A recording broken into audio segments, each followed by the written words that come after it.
श्रावण शुक्ल पक्ष की पंचमी को नाग पंचमी कहते हैं। नाग पंचमी के दिन हमें क्या करना चाहिए और क्या नहीं करना चाहिए, वह कौन सी 10 गलतियां हैं जिन्हें हमें करने से नरक की प्राप्ति होती है और जिन्हें हमें भूल से भी नहीं करनी चाहिए। यह सब जानकारी आपको इस वीडियो में मिलेगी, तो वीडियो को अंत तक जरूर देखें और हमारे चैनल पर अगर नए हैं तो चैनल को सब्सक्राइब कर लीजिए, बेल नोटिफिकेशन को भी ऑन कर दीजिए ताकि मैं जो भी वीडियो डालूं वह आप तक पहुंच सके। हिंदू पंचांग के अनुसार श्रावण माह के शुक्ल पक्ष की पंचमी तिथि पर नाग पंचमी मनाई जाती है। इस साल नाग पंचमी का पर्व शुक्रवार 9 अगस्त को मनाया जाएगा। इस तिथि भगवान शिव के साथ साथ नाग देवता की पूजा का भी विधान है।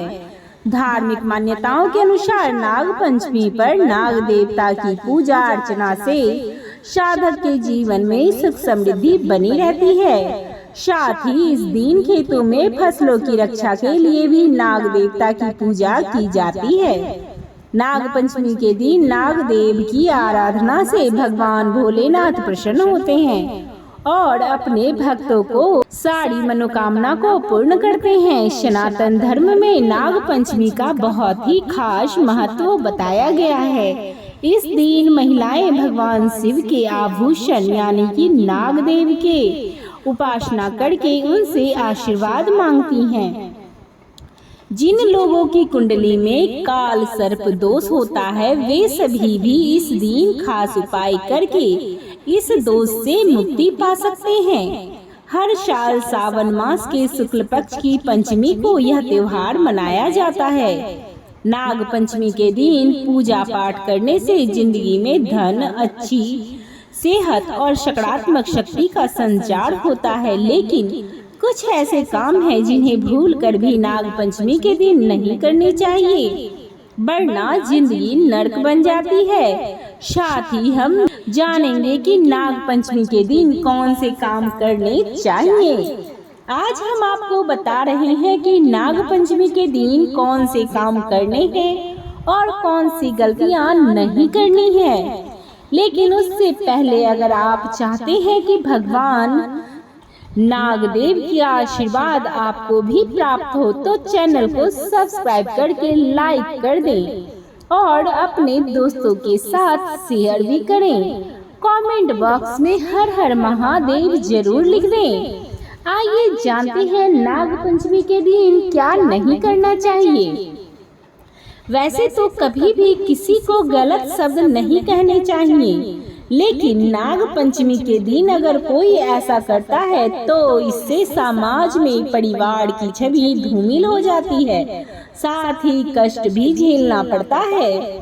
इसके अलावा नाग पंचमी के दिन धारदार या नुकीली चीजों का प्रयोग भी नहीं करना चाहिए। इस दिन सुई धागे का भी इस्तेमाल वर्जित माना गया है। ऐसा करने से जीवन में लगातार परेशानियां बनी रहती है। नाग पंचमी के दिन लोहे से बनी चीजों का इस्तेमाल करना वर्जित माना गया है। धार्मिक मान्यताओं के अनुसार रोटी बनाने के लिए जिस तवे का इस्तेमाल किया जाता है उसे नाग के फन से जोड़कर देखा जाता है। ऐसे में नाग पंचमी पर चूल्हे पर तवा रखने से नाग देवता नाराज हो सकते हैं। साथ ही तवे को राहु के प्रतीक के रूप में भी देखा जाता है और नाग पंचमी पर इसके इस्तेमाल से कुंडली में राहु ग्रह का प्रभाव बढ़ सकता है। ऐसे में नाग पंचमी पर तवे पर रोटी बनाने से व्यक्ति को जीवन में कई तरह की मुसीबतों का सामना करना पड़ सकता है। ज्योतिष आचार्य का कहना है कि नाग पंचमी के दिन लोगों को कुछ बातों का अवश्य ध्यान रखना चाहिए। इस दिन भूल से भी सांप को नहीं मारना चाहिए। अगर सांप को नुकसान पहुंचाते हैं तो इसका पाप आप पर नहीं बल्कि आपके पूरे वंश पर पड़ेगा। नाग पंचमी के दिन जमीन की खुदाई नहीं करनी चाहिए। माना जाता है जमीन के अंदर सांपों का बिल रहता है, जिससे सांपों का घर भी कहा जाता है। जमीन की खुदाई करने से सांपों का घर या बिल नष्ट हो सकता है। ऐसा करने से कहीं पीढ़ियों को दोष लगता है। धार्मिक शास्त्र के अनुसार नाग पंचमी के दिन धारदार वस्तुओं का इस्तेमाल नहीं करना चाहिए, जिससे सिलाई, कढ़ाई इत्यादि अशुभ माना जाता है। नाग पंचमी के अलावा हिंदू धर्म में कुछ और भी ऐसी तिथियां हैं जब रोटी बनाना वर्जित बताया गया है। रोटी नहीं बनानी चाहिए। शीतला अष्टमी के दिन माँ शीतला की पूजा का विधान है। इस दिन माता शीतला को बासी खाने का भोग लगाना चाहिए और इसे ही प्रसाद को सभी को ग्रहण करना चाहिए। इसीलिए इस दिन रोटी बनाना भी मनाही होती है। वहीं कई मान्यताओं के अनुसार दिवाली, मकर संक्रांति, शरद पूर्णिमा जैसे अवसरों पर भी रोटी बनाने की मनाही होती है। नाग पंचमी के दिन चूल्हे पर भोजन पकाते वक्त लोहे की कढ़ाई या तवे का इस्तेमाल नहीं करना चाहिए। ऐसा करने से नाग देवता को कष्ट होता है। इसके अलावा इस दिन अर्थात नाग पंचमी पर जमीन खोदने यहाँ तक कि हल चलाने की भी मनाही है। मान्यता है कि नाग जमीन के अंदर निवास करते हैं। जमीन खोदने से उनके निवास को नुकसान होने के खतरा बना रहता है। नाग पंचमी की कथा के अनुसार किसान द्वारा हल चलाने से नागिन के बच्चों की मौत हो गई थी, जिसका बदला लेने के लिए नागिन ने किसान के पूरे परिवार को डस लिया था। इसीलिए नाग पंचमी पर जमीन खोदने की मनाही है। इसके अलावा नाग पंचमी पर साग तोड़ने से भी मना किया गया है। ऐसा करने से बुरे परिणाम झेलने पड़ सकते हैं। इसके अलावा नाग पंचमी के दिन पेड़ पौधों काटना भी शुभ नहीं माना जाता है। चलिए अब जान लेते हैं कि नाग पंचमी के दिन क्या करना चाहिए। तो जानते हैं, नाग पंचमी के दिन नाग देवता और कुल देवता को भोग लगाना चाहिए और बाद में परिवार समेत प्रसाद को ग्रहण करना चाहिए। मान्यता है कि ऐसा करने से व्यक्ति के जीवन में सुख समृद्धि आती है। शास्त्रों के अनुसार धन संबंधी परेशानी को दूर करने के लिए नाग पंचमी के दिन घर के मुख्य द्वार पर गाय के गोबर से धान दुर्वा लगाकर नाग देवता की चित्र बनानी चाहिए। मान्यता है कि इससे सर्प घर में प्रवेश नहीं करते और बुरी शक्तियों का नाश होता है, साथ ही आर्थिक लाभ देता है।